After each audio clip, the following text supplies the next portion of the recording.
In this video, you will learn how to manage users in the Maatdesk application. First, go to Settings and select Manage Users.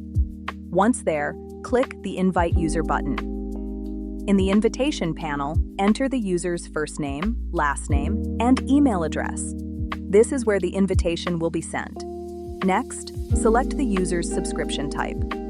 Then, choose the user's job title and professional roles. If a required job title or professional role does not exist, you can create them before sending the invitation. You can refer to the related guide or video for detailed instructions. Now, enter the invitation message that the user will receive by email. After that, select the groups the user will belong to. Each group includes a predefined set of permissions based on its assigned roles.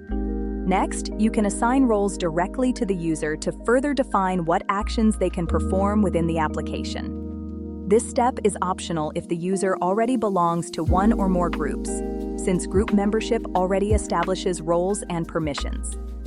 The user's effective permissions are determined by the combination of their group roles and any additional roles assigned directly. Finally, set the user's time zone. We recommend selecting the time zone corresponding to the user's location.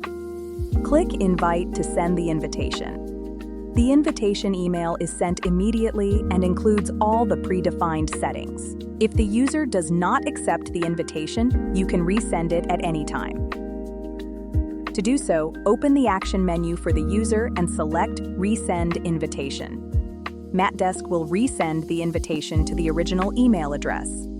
Next, we will edit the user you just invited. To edit a user, click the corresponding Edit button. You can edit both invited and confirmed users at any time. Start by completing or updating the user's personal information, including name, address, and phone number. Then, set the billing rate that will be used when creating time entries. You can also define the visibility of billing rates. All allows the user to see all billing rates.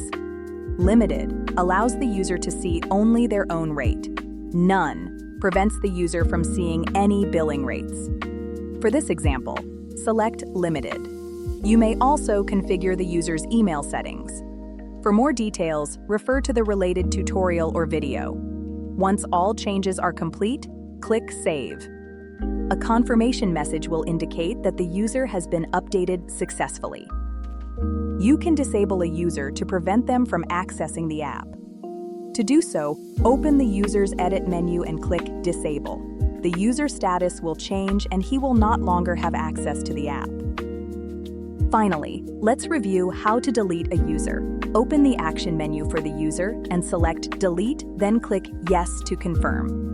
For security and data integrity reasons, users are not permanently removed immediately. Instead, they are moved to the trash, where they can later be restored or permanently deleted. Maatdesk, where legal practice excellence meets financial growth. Learn more at supportmaatdesk.com.